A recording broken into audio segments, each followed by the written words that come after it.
그 한쪽에서는 좀 빨리 읽고 한쪽에서는 좀 천천히 읽고 그래서 좀 어긋나다가 마지막 11절에는 그래도 용케 맞추시네요. 그래도 조화를 이루는 능력이 여러분들에게 있는 것 같습니다. 한번 따라합시다. 하나님, 말씀 듣다 세임 얻게 하시고, 말씀 듣다 지혜 얻게 하시고, 말씀 듣다 능력 받게 하옵소서. 아멘. 옆 사람 축복해 주세요. 하나님의 말씀으로 무장하십시오. 아멘. 성경은 세상에 대해서 이렇게 말씀을 하죠. 이 세상이나 세상에 있는 것들을 사랑하지 말라.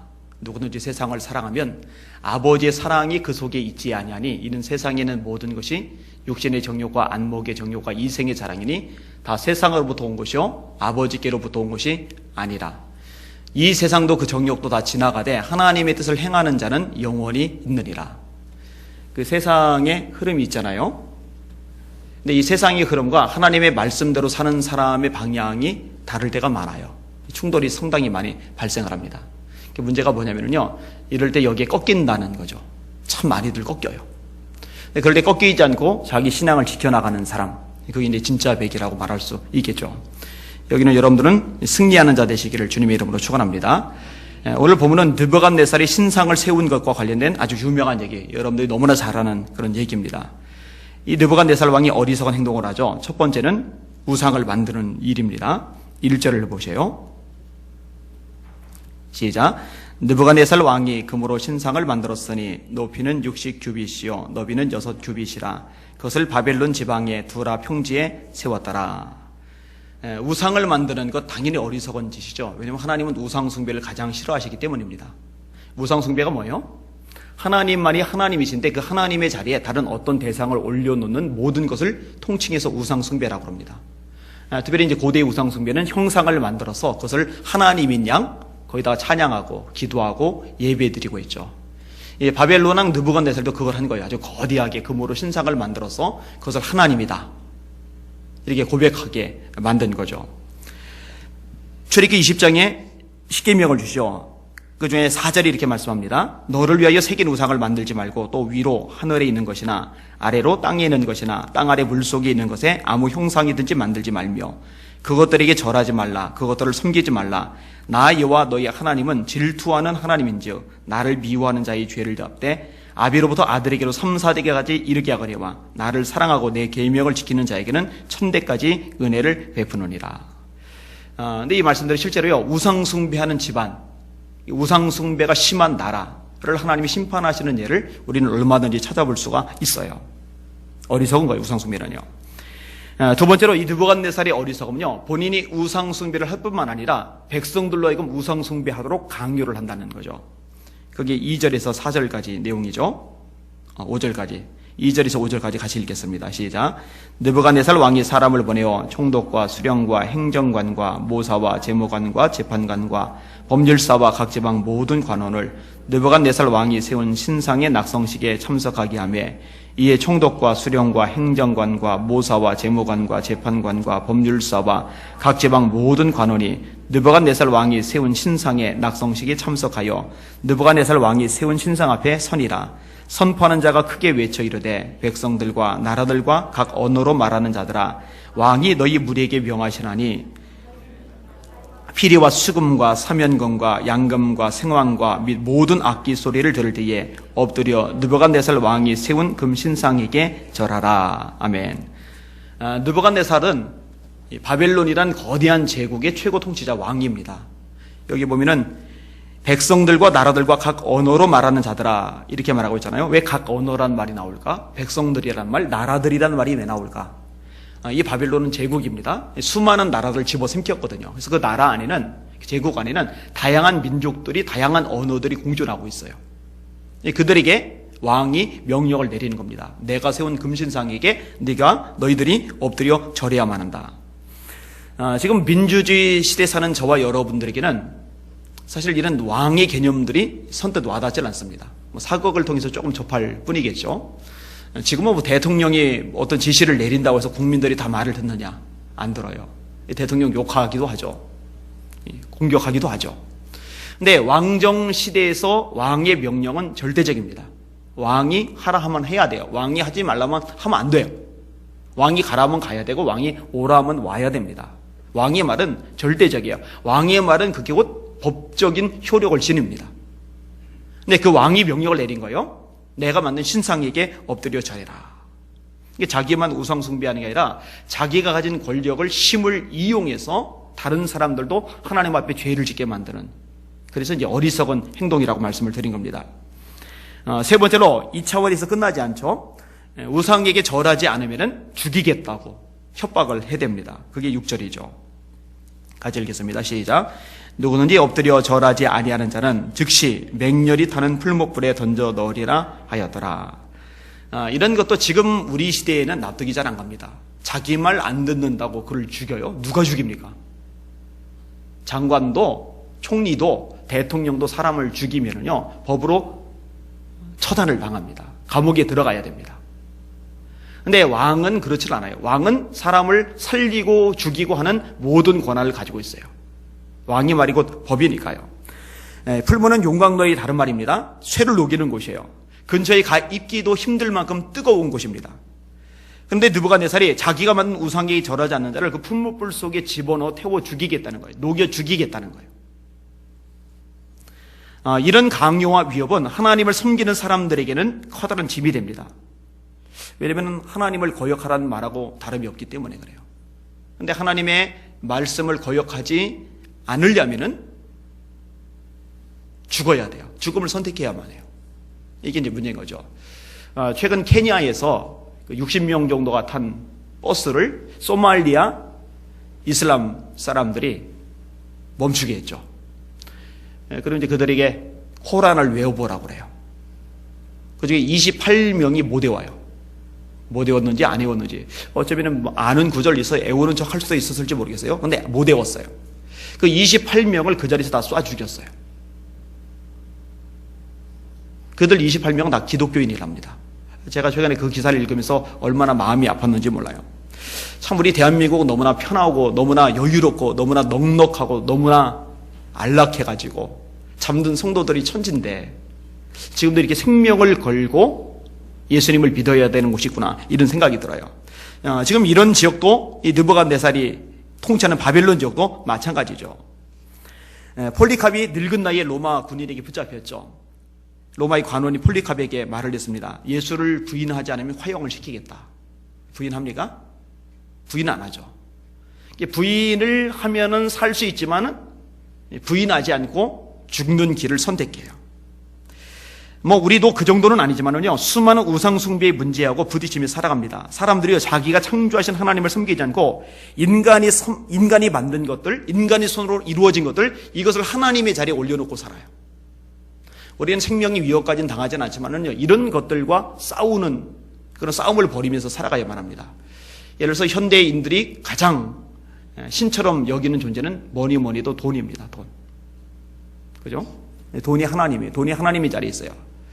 제가 종종 얘기합니다만, 예배 드리러는 빠져도 예배 드리러는 이 시간에 한 100만 원 준다 그러면 그 시간 저 지방까지도 갈 겁니다. 그죠? 간단히 가요. 돈이 하나님보다 더 우위에 있다라고 말할 수가 있어요. 돈을 위해서 신앙에서 벗어난 행동을 합니다. 근데 세상이 그것을 요청을 해요. 현 세상은 돈 없이 살 수 없는 세상이기 때문에 예수 믿는다는 사람들도 이런 부분에 대해서 압박을 받을 수밖에 없어요. 여기는 여러분들은 어떤지 한번 점검을 해보시기를 바랍니다. 자, 이 느부갓네살의 명령에 따라서 사람들의 반응이 각기 다릅니다. 세 가지 반응이 나오는데요. 첫 번째 반응은 우상에게 절하는 사람들이죠. 7절 보겠습니다. 시작. 모든 백성과 나라들과 각 언어를 말하는 자들이 나팔과 피리와 수금과 사면금과 양금과 및 모든 악기 소리를 듣자 곧 느부갓네살 왕이 세운 금신상에게 엎드려 절하니라. 자, 수많은 백성들, 수많은 사람들이요, 느부갓네살이 내린 명령에 대해서 이의 제기를 하지 않습니다. 바벨론에서 어려움당하지 않고 송편하게 살 수 있는 방법을 터득한 현실주의자들인 거죠. 신상이 참 하나님이 아니면 어떠냐? 절할 수 있는 거 아닐까? 왕 앞에서 절하는 신용만 하면은 목숨이 부지가 되는데 그거 하나 못할까? 이렇게 엄청난 크기를 금으로 만들었으니 그까지 그 절 한 번 하는 거, 뭐 대술가, 절 받을 만큼 값어치가 있네. 전체가 금이니 이 정도면 절할 만하지 않나? 평생 가봐야 소유하지도 못할, 아니 보지도 못할 액수의 금을 마음껏 볼 수 있었으니 절 좀 하면 어떤가? 뭐 다양한 생각들이 있었을까요? 만약 왕의 눈 밖에 나면 풀무불 속에 들어갈 텐데 이깟 절하는 게 왜 문제가 될까? 자연스러운 거죠. 순응을 하는 거죠. 그리고 기꺼이 넙죽 엎드려 절을 합니다. 사실 많은 사람들이요, 이런 삶의 태도를 가지고 살아갑니다. 이런 많은 크리스찬 청년들이요, 군대 가서 신앙을 잃어버리죠. 군대 가서 이제 선배들, 상사들, 그들의 지시사항이 하나님의 말씀과 어긋나는 것일 때 거절하고 고난당할 것을 선택을 해야 되는데, 사실 그러지 못하고 거기서 타협을 하게 되는, 그리고 이 타협이 일상화되면서 신앙이 느슨해지는, 그리고 열정도 약해지는 이런 경험들을 많이 하게 됩니다. 뭐 군대만 그렇겠어요? 직장에 가서도 마찬가지입니다. 여러분, 직장이요, 우리가 예수님을 믿기에 썩 좋은 문화, 환경, 분위기는 아니죠. 말씀대로 산다고 하는 것 만만하지 않습니다. 회식 자리만 가도요, 술 권하는 것은 아주 기본적인 상식이 되어버렸어요. 여러분, 우리 대한민국 사람들처럼 술 좋아하는 나라 사람들 별로 없습니다. 지하 경제라고 그러죠. 그 규모가 어마어마합니다. 진짜로 술 많이 마셔요. 젊은 학생들, 청년들 할 것 없이, 어른들 할 것 없이 만나면은 일단 술이 들어가야 대화가 터질 만큼. 최근에 중학교, 초등학교 동창들에게서 연락이 와요. 전화도 막 계속 와요. 그래도 용케 저를 기억해 주는 아이들이 많더라고요. 근데 만나자는 거예요. 지난 토요일 날도 동창회가 한번 있었고, 또 이제 정기적으로 이렇게 모이는 시간들이 있어요. 제가 이제 고민에 빠졌어요. 만나고는 싶어요. 전도를 해야 되니까. 근데 만난 사진을 올리는데요, 그 사진의 내용은 전부 다 술판이에요. 근데 거기서 술 한 잔 마시지 않으면서 조화를 이루면서 친해지고 전도하고, 이게 가능할까? 오히려 그것이 역효과만 나는 것은 아닐까? 쟤 뭐야? 이래가지고 오히려 너 예수 믿자라고 전도를 했을 경우 이것이 오히려 부작용만 나는 케이스가 되지는 않을까? 근데 어쨌든요, 몇 차례 모인 사진을 봤는데요, 단 한 차례도 술이 빠진 적이 없어요. 근데 그중에 이제 궁금한 마음이 드는 게, 저 자리에 모인 사람들, 동창들 중에 예수 믿는 동창들은 없을까? 있으면 그들은 어떻게 했을까? 그들은 개교에 가면은 집사님들일 텐데, 권사님도 있을 텐데, 좀 일찍 직분을 받았으면 안수 집사도 있을지 모르는데 어떨까? 이런 생각을 좀 해봤어요.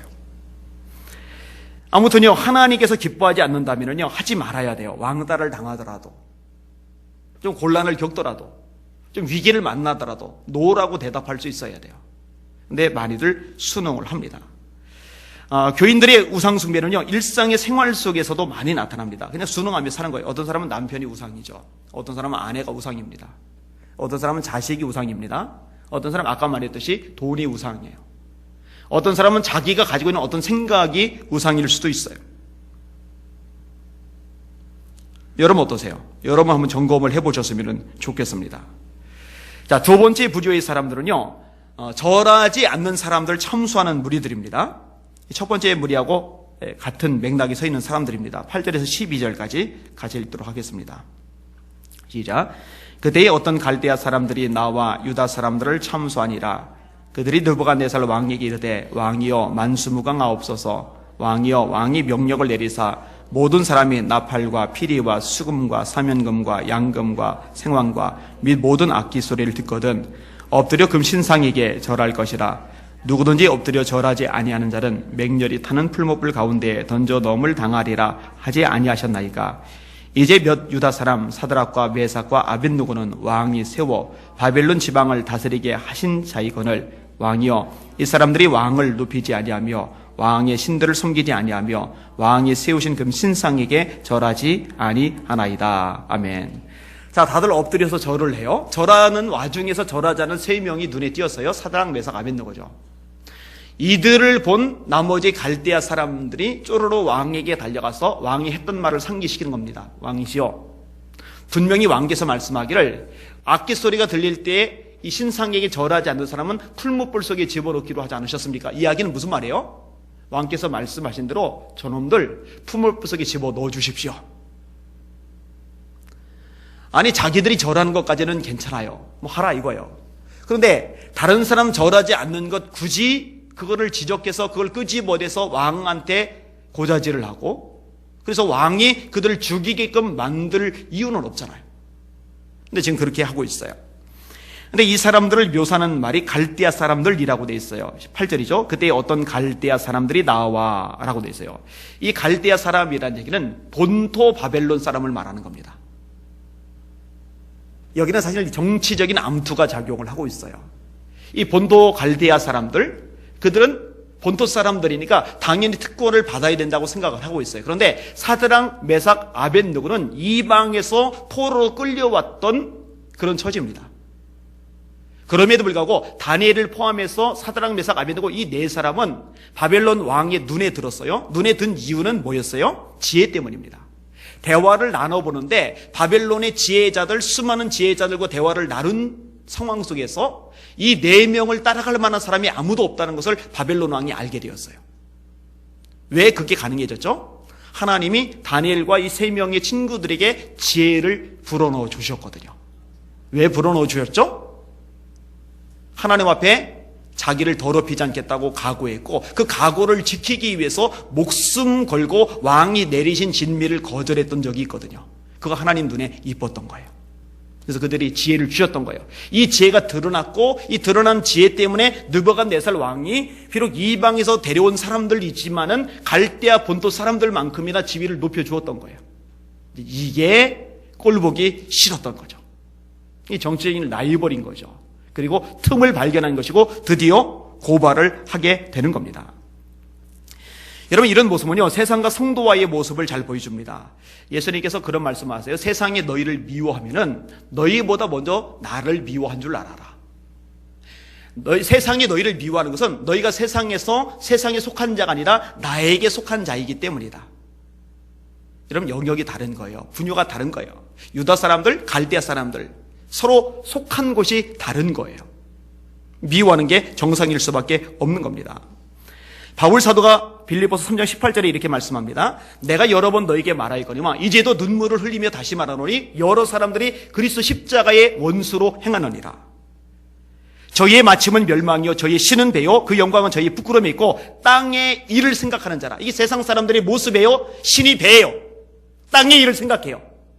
그런데 그리스도인은 뭐냐? 그 다음 구절인데 오직 우리의 시민권은 하늘에 있는지라.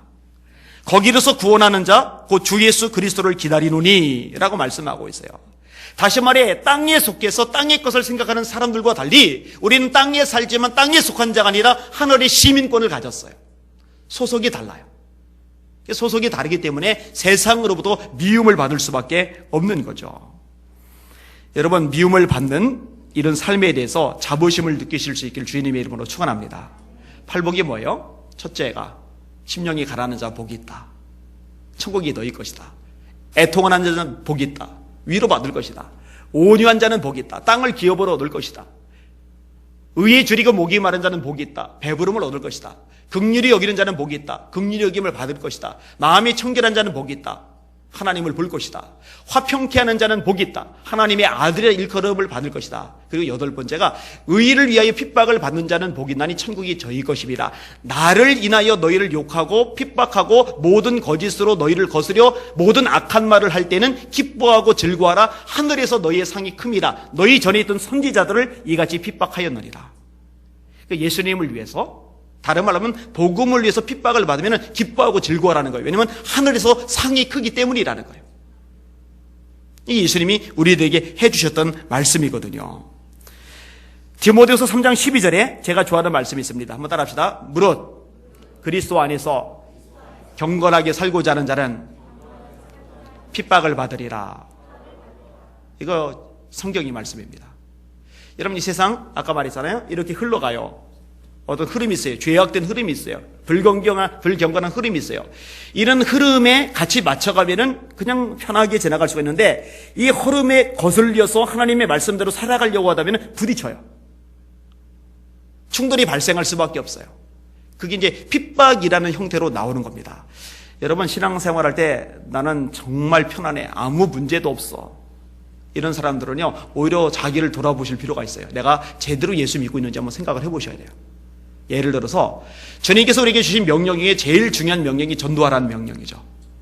복음을 전하라고 그랬잖아요. 그런데 이 전도란 주님의 명령에 순종하는 것은 이 세상의 흐름에 역행하는 겁니다. 세상은 전도하는 소리를 싫어합니다. 굉장히 싫어합니다. 미국 같은 나라도 이미 기독교 국가가 아니죠. 전도하면은 법에 저촉돼서 쇠고랑까지 차는 그런 주들이 생겼으니까 큰일 났어요. 우리나라도 자꾸 그런 법안을 만들려고 하는데 싸워가면서 겨우겨우 좀 막아내고 있어요. 근데 아무튼 전도하는 거 사람들이 싫어합니다.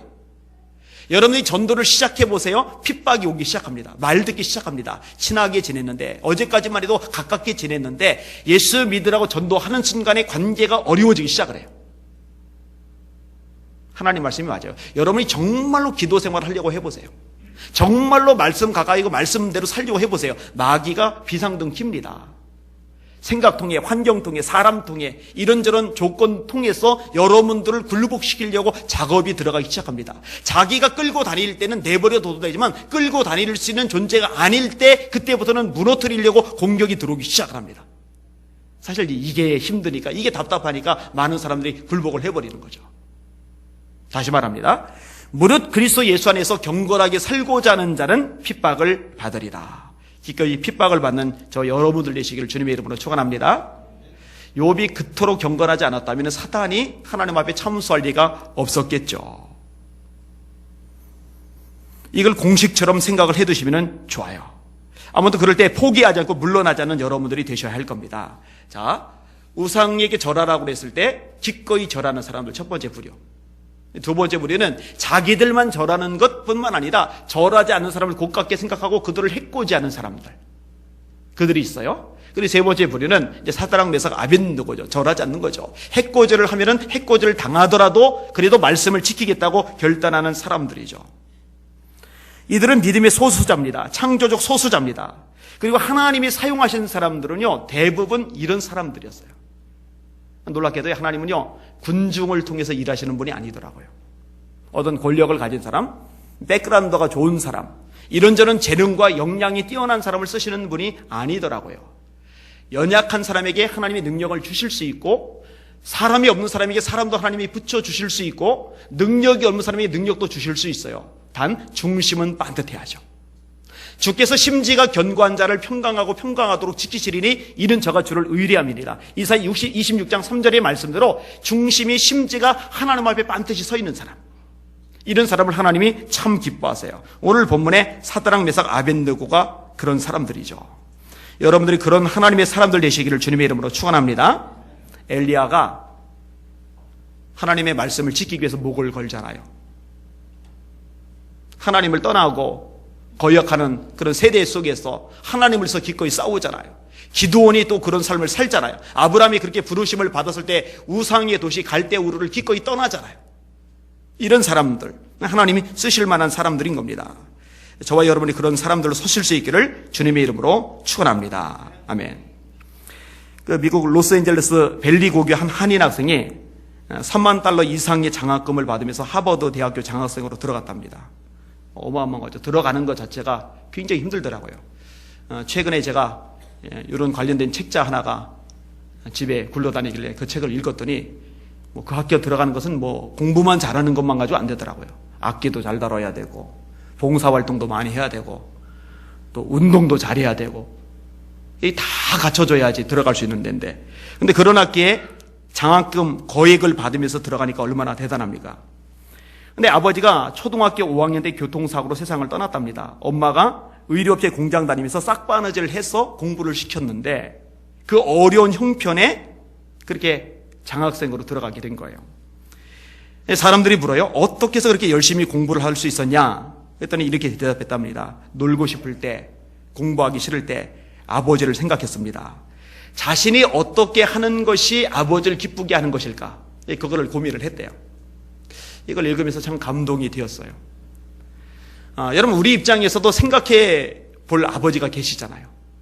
내가 이런 행동을 했을 때, 저런 삶을 살았을 때, 이런 말을 했을 때 하나님 아버지께서 어떻게 생각을 하실까? 이것들을 염두에 두면은 우리의 말이, 우리의 생각이, 우리의 행동이 달라질 수 있지 않을까? 하나님이 원하시는 것, 거기에 집중하고 따라가시는 저 여러분들이 되셔야 할 것입니다. 조금만 더 생각을 해볼게요.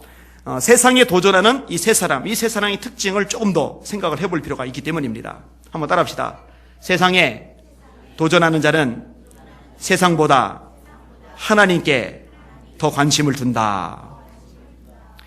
사드락과 메삭과 아벳느고는요, 왕이 어떻게 생각하느냐, 이 왕의 눈에 들어야 성공한다, 이 왕의 눈에 들어야 출세한다, 이런 생각보다는 하나님이 어떻게 생각하시는가, 하나님에게 관심이 더 많이 가 있었던 거예요.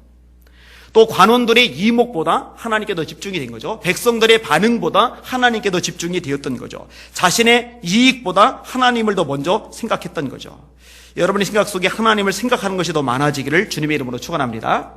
여러분, 제일 첫째 되는 계명이 하나님 사랑이죠. 두 번째 되는 계명이 이웃 사랑이죠. 근데 하나님을 사랑한다라고 할 때 다해서 사랑해야 되죠. 근데 첫 번째가 뭐예요? 마음을 다하고 성품을 다하고 힘을 다하고 뜻을 다하여, 이렇게 여러 가지 항목이 나오는데 제일 첫 번째 항목이 마음을 다하는 겁니다.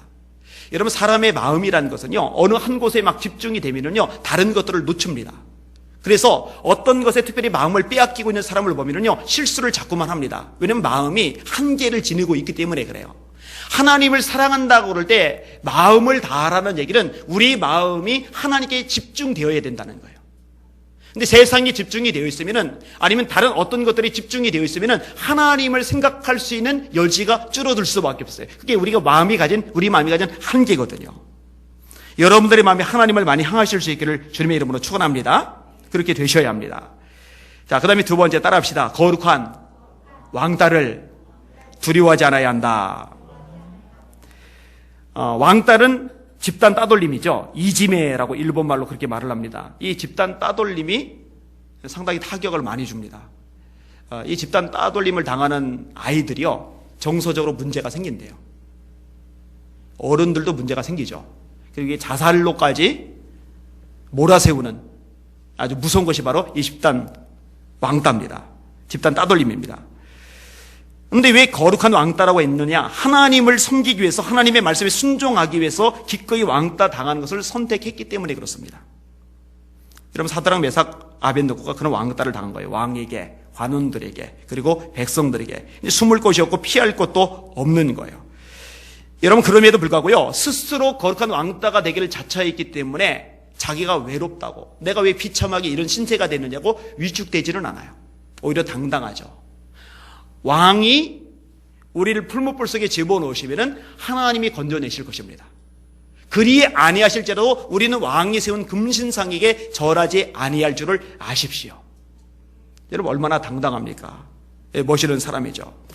여러분, 성경에 이 거룩한 왕따들 많죠. 노아가 방주를 지을 때 120년간 짓습니다. 도와주는 사람 없어요. 아내, 세 아들, 그 다음에 자부들 8명만이 매달려서 짓습니다.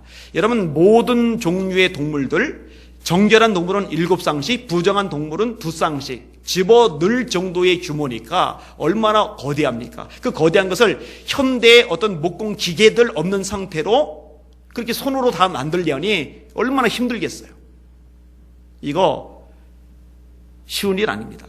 정말로 어려운 일입니다. 그런데 기꺼이 노아가 그 일을 했어요. 여러분, 예레미야 역시 거룩한 왕따였습니다. 예레미야가요, 얼마나 힘들어했느냐면 이렇게 고백을 합니다. 그들이 말하기를, 오라, 우리가 꾀를 내어 예레미야를 치자. 제사장에게서 율법이, 지혜로운 자에게서 모략이, 선지자에게서 말씀이 끊어지지 아니할 것이니, 오라, 우리가 혀로 그를 치고 그의 아무 말에도 주의치 말자 하나이다.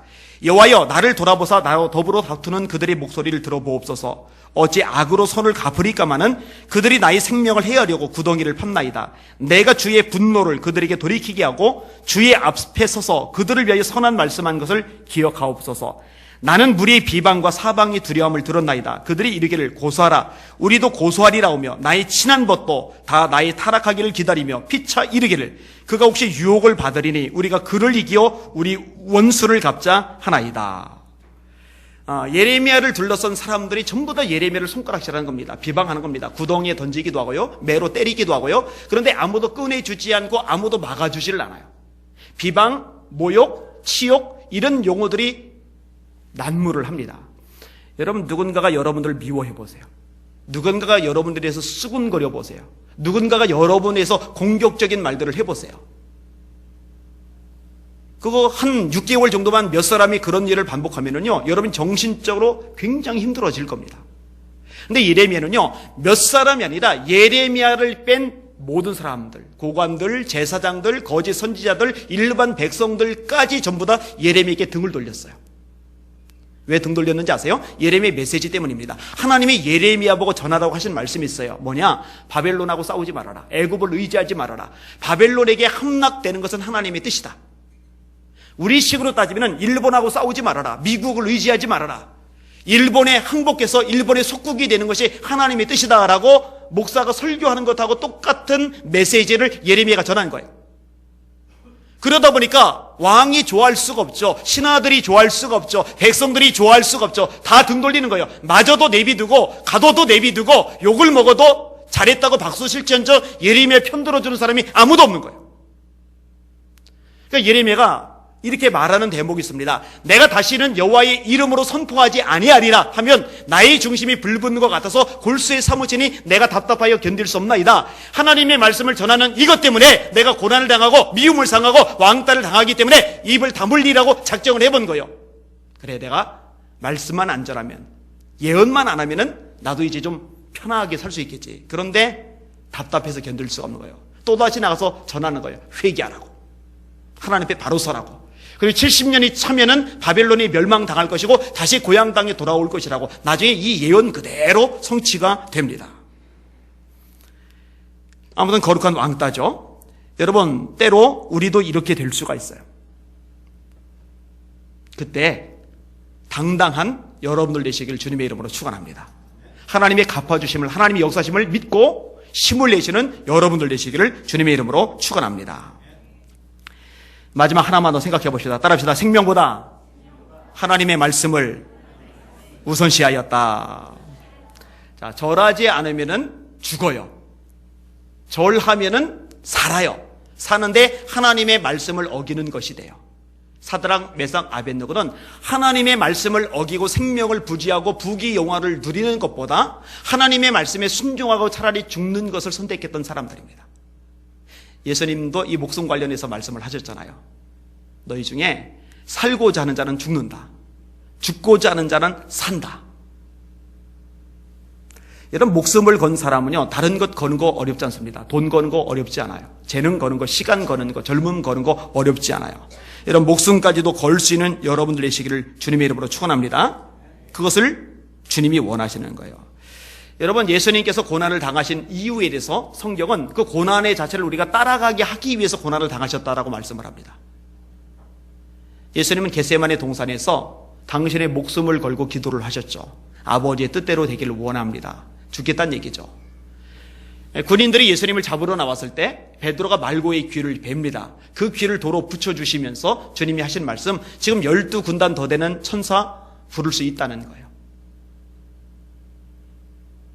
그러나 그렇게 했을 경우 이 일이 있으리라, 예수님이 죽으리란 말씀이 어떻게 되겠느냐. 그러니까 하나님의 말씀을 지키기 위해서 자기 목숨을 내어놓으신 거예요. 그래서 요한복음 10장에 보면은 나는 목숨을 버리노라, 이 표현이요 여러 차례 반복됩니다. 내게서 내 목숨을 빼앗는 것이 아니라 나는 내 목숨을 버리는 것이다. 선한 목자이시기 때문에 저와 여러분에게 생명을 주시기 위해서 목숨을 버리신 거예요. 여러분, 바울도 동일한 마음을 가지고 있죠.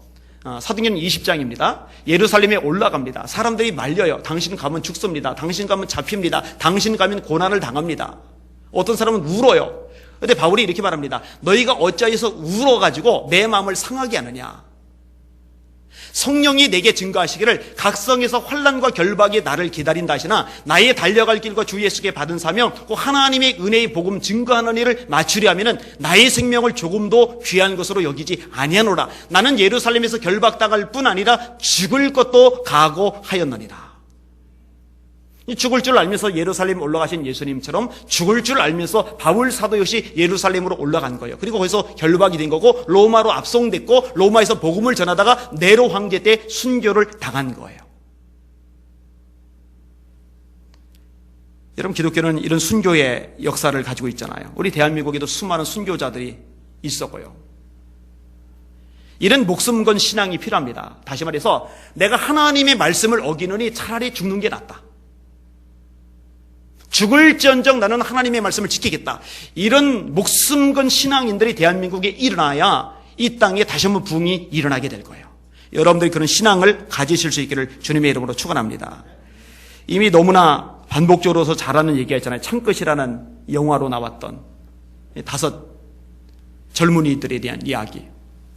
1956년 1월 2일 피트 선교사가 아내에게 급 무선을 쳤죠. 흥분한 인디언들이 몰려오고 있다. 기도해달라. 그리고 연락이 끊겼어요. 아우카라는 세계에서 가장 싸나운 부족이라고 일컬어지는 그 부족에게 5명의 젊은이들이 복음을 전하러 갔다가 순교를 당한 거예요. 그 부인들이요 20대입니다. 20대. 울부짖어요. 그러면서 다짐을 했죠. 어떤 다짐을 했습니까? 남편들이 이루지 못한 과업을 이제는 우리가 이루겠다. 남편들 죽었으니까 더 이상 선교 못하잖아요. 그러면 이제 우리가 선교하겠다. 그래서 자기 남편들을 죽인 그 아우카 부족 속에 또 들어간 거예요. 거기서 또다시 선교를 하는 거예요. 그로부터 40년이 지났을 때 그 마을이 복음의 땅으로 변했습니다. 선교사를 살해했던 5명의 인도인들 중에서 4명이 목사님이 되었어요. 할렐루야. 1,000명 정도 되는 마을 주민들이 모두 신자로 변했습니다. 5명의 남편들도 목숨을 걸었지만 목숨을 빼앗기지 않았음에도 불구하고 그 5명의 아내들도 목숨을 건 건 맞아요. 그러니까 땅끝까지 주님의 증인이 되라, 말씀을 전하라, 이 말씀을 지키기 위해서 목을 건 거예요. 증오에 사로잡히지 않고 미움에 사로잡히지 않고 내 남편을 죽여서 이 어린 나이, 이 젊은 나이에 청상 과부 만든 저 징글징글 맞은 종족들 이러면서 감정에 휘둘리지 않고 하나님의 말씀대로 사랑 가지고 가서 그 마을 사람들을 구원받게 만들었어요. 여러분 이런 사람들 이야기가 성경에 역사상에 굉장히 많거든요. 근데 우리는 어떻게 사냐 이거죠. 우리는. 저는 어떻게 살고 여기는 여러분은 어떻게 사냐 이거죠. 하나님의 말씀을 지키기 위해서 목을 한번 걸어보셨어요? 목 걸 일은 없을 거예요. 대신에 목은 못 걸겠지만 목만큼은 아니지만 어떤 대가를 기꺼이 지불할 줄 아는 저와 여러분들 되시기를 주님의 이름으로 축원합니다. 때로 욕먹을 것 각오하시고 왕따 당할 것 각오하시고 힘들 것 각오하시고 기꺼이 대가를 치르는 저와 여러분들이 되셔야 할 것입니다. 저와 여러분은 세상에 굴복하는 자가 되지 마시고 세상에 도전하는 자가 되시기를 바랍니다. 세상에 끌려다는 자가 되지 마시고 이 세상을 거슬러 올라가는 자가 되시기를 주님의 이름으로 축원합니다. 말씀을 맺겠습니다. 3가지 기억을 하시기를 바랍니다. 따라합시다. 세상보다 하나님을 염두에 두자. 아멘. 따라합시다. 거룩한 왕따 되는 것을 두려워하지 말자. 오히려 자랑스러워 하시기를 주님의 이름으로 축원합니다. 그동안에 제 설교 들으면서 들었던 얘기를 있잖아요. 제가 주님을 위해서 왕따 비슷하게 되었던 상황들. 그런데 그 상황이 거꾸로 얼마나 많이 뒤집혀지고 얼마나 그 축복으로 작용했었는지 얘기했어요.